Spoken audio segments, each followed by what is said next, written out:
Radhe Radhe friends, मैं हूँ देवी राधांश और आप देख रहे हैं मेरा आध्यात्मिक चैनल। आज हम बात करेंगे कि आध्यात्म में हम जब परमेश्वर के समक्ष बैठते हैं, ध्यान साधना करते हैं, तो वो कौन सी ऐसी चीज़ें होती हैं जो हमें अंतर ध्यान में लानी चाहिए। जैसे हमारे अंतर ध्यान में परमेश्वर की शक्तियाँ विराजमान हैं, इनको जागृत करने के लिए हमारे ध्यान में, हमारे शरीर में परमेश्वर की जागृति हमारे चक्रों पे आवश्यक होती है। जब हम अपने ध्यान साधना में परमेश्वर को याद करते हैं, उनको अपना ध्यान में लाते हैं और उनसे एकाकार होते हैं, तो देखिए आपका जो शरीर है वो शिथिल होना शुरू होता है। यानी आप कहीं खोने लग जाते हैं या फिर कहीं ऐसे शांत माहौल में शरीर आपका शांत होकर एकाकार होने लगता है परमेश्वरी शक्तियों के साथ। तो इन सब चीज़ों को हम कब कर सकते हैं, जब हमारे एकाकार में यानी मन में शांति हो, परमेश्वर से मिलने की, परमेश्वर के साथ एकाकार होने की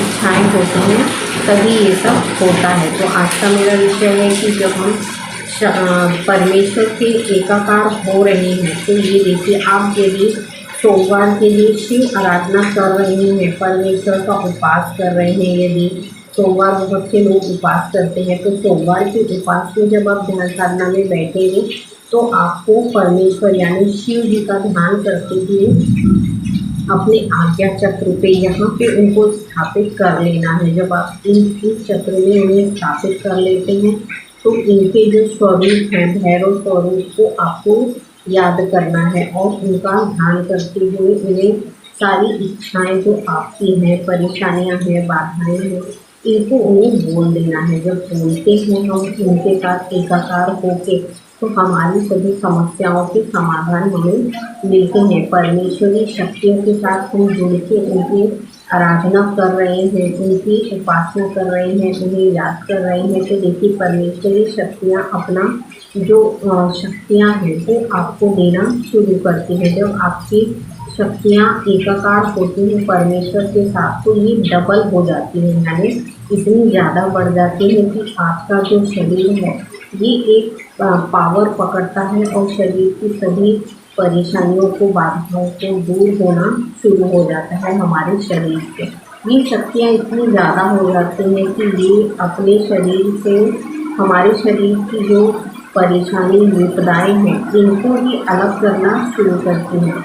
तो हमारा आज का विषय है कि शिव जो है वो एक ऐसे आराध्य देव हैं जो हमारे ध्यान साधना में, योग साधना में हमें मदद करते हैं। जब हम एकाकार होते हैं परमेश्वर के साथ, योग साधना में बैठिए, ध्यान करिए परमेश्वर का। जब आप शिव जी का ध्यान करेंगे, उनके साथ एकाकार होंगे ध्यान में, तो वो आपको अपने ऐसे ऐसे रूप दिखाते हैं आध्यात्म में कि इन चीज़ों को देखकर इंसान को एक मन की शांति प्रदान होती है और हमारी सभी समस्याओं के हल भी हमें मिलना शुरू होते हैं। तो इस बार के जो सोमवार है, ये आखिरी सोमवार है श्रावण महीने का। जैसे महाराष्ट्र और एमपी में हर जगह जो श्रावण पड़ते हैं, उनके अलग अलग सोमवार होते हैं। कुछ लोगों के श्रावण महीना यानी राशि खत्म होने से ही श्रावण खत्म हो जाता है, पर एक महीना आगे तक ये श्रावण महीना जो चलता है, तो ये भी श्रावण के सोमवार में भी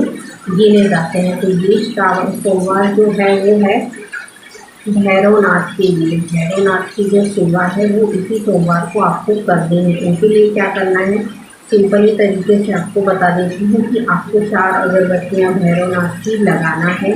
घर में पूरा आपको निशान धुआं करना है और आपकी जो भी विपदाएँ हैं उनको आपको शाम के समय दिया बत्ती करते हैं, जब हम दिया लगाते हैं उस समय भैरवनाथ से कहना है। देखिए ये शुभ दिन जो होते हैं श्रावण महीने के, ये भगवान शिव के जितने स्वरूप हैं, उनके जितने अवतार हैं, उनके लिए होते हैं। तो भैरवनाथ जो है भगवान के एक रक्षक स्वरूप में है। उनकी उपासना करने से हमारे परिवार की, हमारे धन की, हमारे शरीर की, हमारी जो शक्तियाँ हैं, इनकी सबकी रक्षा होती है। तो भैरवनाथ एक भगवान शिव के जो स्वरूप हैं वो धरती की रक्षा करने के लिए है। तो रक्षा स्वरूप भैरवनाथ की जब हम उपासना करते हुए उन्हें याद करते हैं, उन्हें अपने शरीर में स्थापित करते हैं, तो देखिए आपके शरीर की जितनी परेशानियां हैं, दिक्कतें हैं, ये भी दूर होना शुरू होती हैं। तो आपको करना क्या है, सोमवार को यदि आप उपवास रख रहे हैं,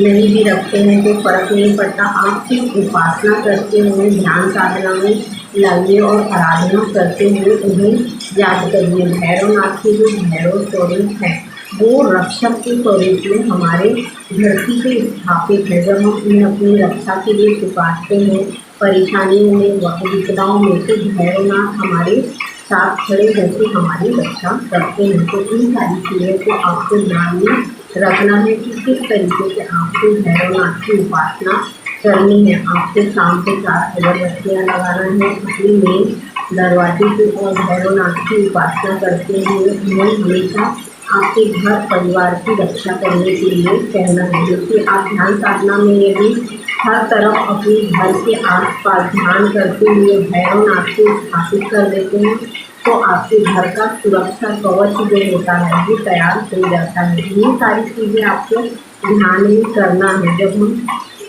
बाहर भी कहीं जाते हैं तो 7 बार आपको अपने आप को बांधते हुए अपना सुरक्षा कवच जो है वो मैं अगले वीडियो में बताऊंगी आपको कि किस तरीके से आपको अपना सुरक्षा कवच बना के और बाहर जाना है, जिससे आपको बुरी नज़र या बुरी चीज़ों से जो आपकी सुरक्षा है वो होती रहे। किस तरीके से हम उसे बांध सकते हैं अपने शरीर को, किस तरीके से हम अपने शरीर की शक्तियों से एकाकार कर सकते हैं, इन चीज़ों के बारे में मैं आपको अगले वीडियो में बताऊंगी। आज का जो हमारा वीडियो है वो ये है कि आपको सोमवार को ऐसा जो शिव चतुर्थी कहते हैं, जो महीने की 1 चतुर्थी पड़ती है शिवरात्रि।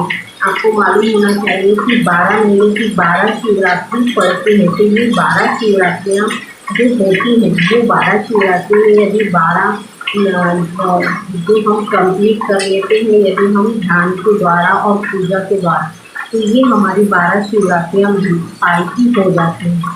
तो इसे जरूर करना है आपको और भैरवनाथ को याद करते हुए उनकी पूजा अर्चना और आराधना करना है। मैं डिस्क्रिप्शन में आपको मंत्र लिख दूँगी, उस मंत्र का जाप करते हुए आप भैरवनाथ की उपासना करिए। सोमवार के लिए सावन का आखिरी सोमवार है अगले साल, फिर ये आते हैं और फिर अपनी शक्तियों का प्रदर्शन करते हैं और आराधना पूजा करने पर ये हमें सपोर्ट करते हैं, मदद करते हैं। तो आज का मेरा जो विचार था वो यही था कि भैरवनाथ हमारी धरती के रक्षा स्वरूप है, यानी इनको हम जब भी परेशानियों में याद करते हैं तो ये हमें अपनी सहायता देते हैं। भैरवनाथ को याद करिए, ध्यान में याद करिए, अपने चक्रों से ध्यान करिए उनका, जिससे आपको सुरक्षा देंगे। तो आज का वीडियो इतना ही, अगली वीडियो में फिर मैं मिलूंगी, तब तक के लिए रखिए।